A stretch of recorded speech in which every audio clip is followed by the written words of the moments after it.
Today, once more, they will replenish themselves, cheat death again, through the power of their source.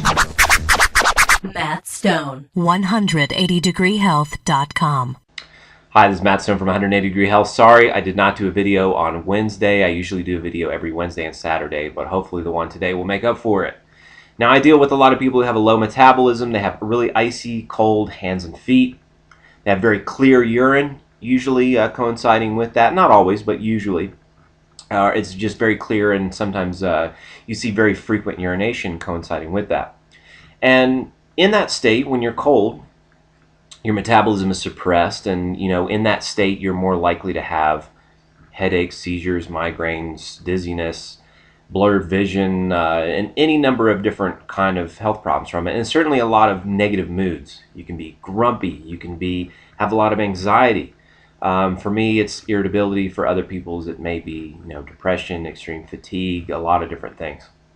But anyway, aside from all that, I look at that physiology and that physiological state as being anti-metabolic. And there's a need in that state when the hands and feet are cold, especially, which is a sign that the peripheral circulation is decreased and the stress hormones are activated, to shut those stress hormones down and lift the metabolism back up. So in that state when you're urinating frequently and your hands and feet are icy cold, I tell people to eat more and drink less, which usually equates to eating foods that are very low water content. If you eat a big slice of watermelon, which is very rich in water content, yes, you'll be getting some carbohydrate in, but the fluid intake is so great that it still continues to dilute the energy concentration of the cell. And it actually is worse. It will make you even colder to eat watermelon when you're freezing cold. You need to eat something that is lower water content. And I tell people that the airlines got it right. Their salty snack foods, like the salted peanuts or the pretzels or things like that you get on an airline, with some soft drinks or whatever, that's really the anti-anxiety formula. And I find that some of these sort of snack foods are really helpful for people, especially once they've identified the time of day in which they're having these episodes of feeling really, really cold. For most people, it's a couple hours after breakfast, maybe at 10 a.m. For other people, it may be more like 3 o'clock in the afternoon. And yet other people are having trouble going to bed at night because they're entering into this state and they're freezing cold when they try to go to bed. Other people waking up between 2 and 4 a.m. and having an acute stress reaction, and having those kind of snack foods, these anti-anxiety type of foods, are really helpful at lifting things back up, getting the hands and feet nice and toasty warm. But we have a dilemma. We're trying to find foods that are of a certain quality, low water content, calorie dense, very salty, and all those different kinds of things. But at the same time, you don't want to be taking in a whole lot of anti-metabolic fats. So the polyunsaturated fats, which are used in the corn oil and the soybean oil and all the different oils that are used in modern food processing for all the other snack foods that fit that description, they have sort of in the short term, they don't have an anti-metabolic effect, but in the long term, they have sort of a cumulative long-term negative metabolic effect. And those types of oils are just very heat and light sensitive. So you fry something in these oils and you heat these oils up to a high temperature, you're really taking in a lot of oxidants. And it has this really oxidative burden on the body, produces a lot of free radicals, causes your cells to age and degrade and to produce more inflammation. None of those things that were really desirable, not at all. And I would say that the type of oils used are probably the primary thing that's wrong with our modern food supply. So we need a good snack that fits that description but doesn't have those types of oils. Well, I've recommended things like pretzels and stuff like that, which are fine. They're low in fat, saltine crackers.